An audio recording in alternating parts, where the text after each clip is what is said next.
Hey everyone, welcome back for another deep dive. Today we're going deep into 2 Thessalonians chapter 2, verses 1 through 17. Buckle up. Yeah, it's a passage that's sparked a lot of debate and, frankly, a bit of anxiety over the centuries. Oh, We yeah. talk about the end times, the end of the world as we know it, kind of stuff, and this mysterious figure that Paul calls the man of lawlessness.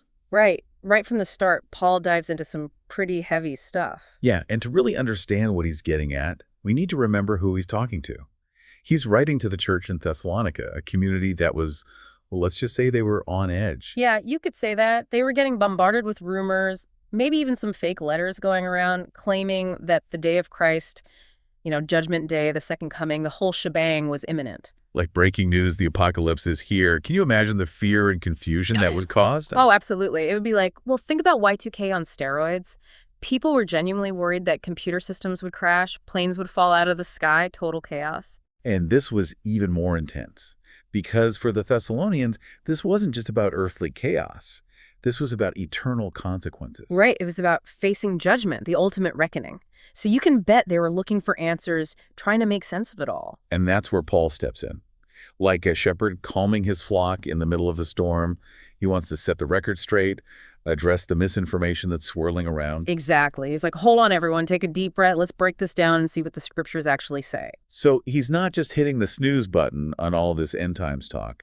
He's actually getting pretty specific about what needs to happen before the day of Christ arrives. Yeah, he lays out some prerequisites, some key events that have to take place before the curtain falls on this active human history. And one of the biggest ones, and let's be honest, one of the most terrifying ones is the appearance of this figure, the man of sin, the man of lawlessness. This is where it gets really interesting.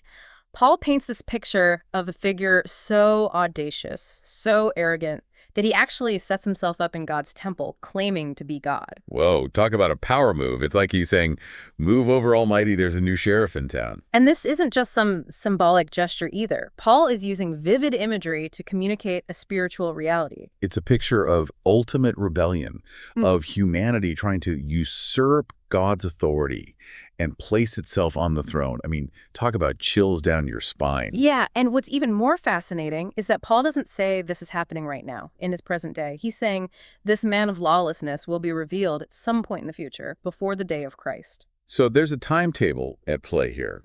But it's not like we get a specific date circled on the calendar. It's more like a sequence of events that need to unfold. Exactly. And another key piece of this sequence is something Paul calls the falling away, or apostasy. It's like this mass exodus from the faith, a turning away from God and what's true. Kind of like a spiritual great resignation, if you will. People abandoning ship, losing their faith, rejecting the truth. It's a sobering thought, and it raises all sorts of questions about why people would turn away from God in such large numbers. What could cause such a massive shift? It's like there's this underlying current pulling people away, a spiritual riptide that can sweep you off your feet if you're not careful. And that's where we bump into this even deeper, almost creepier element that Paul introduces, the mystery of iniquity or lawlessness. Okay, now we're getting into Stranger Things territory.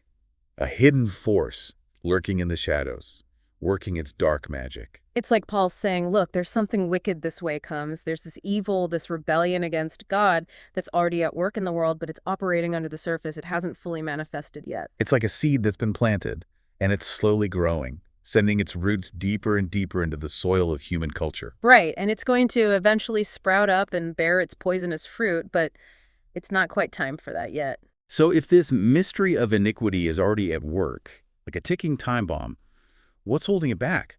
What's preventing it from blowing up right now?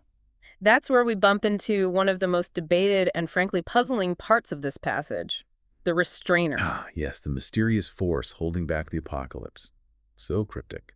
Paul mentions this force, or maybe even a person, that's preventing the man of lawlessness from being revealed right this second. And get this, he reminds the Thessalonians that he'd already talked about this with them before, face to face. So it's not some brand new idea he's just sprung on them. He was part of his earlier teaching, something they were already familiar with. Right, which makes you think, why not just come out and say who or what this restrainer is? Yeah, why all the secrecy? Paul, you've got our attention. Spill the beans. Well, unfortunately, he leaves us hanging. It's one of those delicious biblical mysteries that keeps scholars debating to this day. So we're left with more questions than answers. Pretty much. Some folks think it's an individual, some say it's a political entity, others say it's a spiritual force like the Holy Spirit. Wow, the possibilities are endless. So while we might not know the who or the what of the restrainer, is there at least a big picture takeaway from this whole concept? Absolutely. Regardless of who or what the restrainer is, the main point is that God is ultimately in control. He's got a timetable, things are going to unfold according to his plan.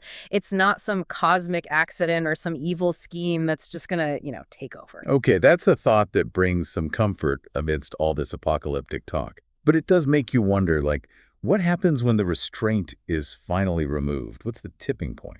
Well, that's precisely the question Paul leads us to next. And this is where the whole idea of deception really takes center stage.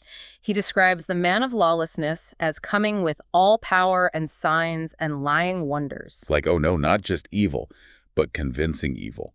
Like a Mm. spiritual con artist who's really good at their job. Exactly. It's not just about raw power. It's about the power to deceive, to make people believe lies, to follow the wrong path. So it's not just about lacking information or being, gullible. It's almost like choosing to believe the lie because it's more appealing, more comfortable than the truth. You hit the nail on the head. Paul says the people most vulnerable to this deception are those who received not the love of the truth, that they might be saved. Oof, that's a heavy statement. It is. And it really highlights the importance of truth. It's not just about having the right information. It's about having a heart that's open to truth. Like a spiritual immune system. If you're not exposed to the truth, you become more susceptible to the disease of deception. I like that, the spiritual immune system. So how do we build up that immunity? How do we make sure we're not the ones falling for these lying wonders? Right, because clearly knowledge alone isn't enough. We need something more. We need to, internalize the truth. Let it become part of who we are. Exactly.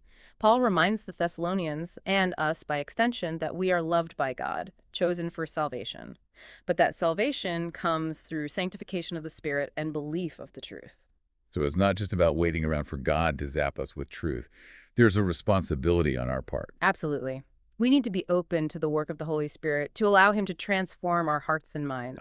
And we need to actively choose to believe and pursue truth, even when it's uncomfortable, even when it challenges our preconceived notions. Because that's what sets us free from the snares of deception. That's what enables us to stand firm when everything around us seems to be crumbling. It's like having a solid foundation to build our lives on, instead of sinking sand. And that foundation is the truth of the gospel, the good news of God's love and grace revealed in Jesus Christ. Which brings us to another powerful image that Paul uses in this passage, standing fast and holding to the traditions. It's like he's saying, don't get swept away by every fad or fancy new idea. Right. Stay rooted, stay grounded in the core truths that have been passed down to us. But he's not talking about blind adherence to tradition. Right. It's not about being stuck in the past. No, he specifically says, the traditions which ye have been taught. He's talking about the essential teachings of the faith, the bedrock principles that define who we are as followers of Christ. So it's about discernment, not dogmatism. It's about understanding why we believe what we believe and allowing those core truths to shape how we live and how we see the world. That's it. Yeah. And it's about recognizing that these truths are not just static doctrines, but living realities that continue to shape and transform us as we grow in our faith. So it's about honoring the past, but not being trapped by it. It's about embracing the present, but not being conformed to it. It's about looking to the future with hope, but not with naive optimism. Yes, that's beautifully put. It's about finding that balance between faithfulness to what has been revealed and openness to the ongoing work of the Holy Spirit, who continues to guide us into all truth. Which leads us back to Paul's message of hope and encouragement. He's not just painting a bleak picture of the end times. He's offering a way forward, a path to navigate these turbulent times with confidence and grace. Exactly. And that path is found in the person of Jesus Christ. He is the truth, the way, and the life. And in him, we have the anchor for our souls, the foundation for our faith, and the hope that sustains us through any storm. Powerful stuff. So as we wrap up our deep dive into 2 Thessalonians 2.1-17, what's the one thing you want our listeners to walk away with? I'd say this. Don't let the complexities of prophecy or the weight of end times discussions paralyze you with fear. Remember that God is in control, he has a plan, and his love for us is unwavering. And don't get so caught up in trying to decode the timeline of events that you miss the essential message. Cultivate a deep love for truth. Stand firm in your faith and anchor your hope in the promises of God. Because in the end, that's what will sustain us, not just through the challenges of this life, but into eternity. It's a message that echoes across the centuries and speaks directly to our hearts today. Let's choose to embrace it, to live it out, and to share it with a world that desperately needs to hear it. And remember, this whole thing about the man of lawlessness isn't just some abstract theological debate. It has real-world implications for how we live our lives today. Yeah, it's like a warning sign, a cautionary tale about the dangers of deception and the importance of standing firm in our faith. Exactly. And it connects back to that idea Paul mentioned earlier about people receiving not the love of the truth. It's like if you're not actively seeking truth, if your heart isn't open to it, you become vulnerable to all sorts of spiritual counterfeits. Just like those scam emails we all get. If you're not savvy, if you don't know how to spot the red flags, you're more likely to click on the link and fall for the trap. That's a great analogy. And it's not just about being naive or gullible. Sometimes people actually prefer the lie because it fits their narrative. It confirms their biases. It's easier to believe what you want to believe, even if it's not true. And that's precisely why Paul emphasizes the importance of discernment.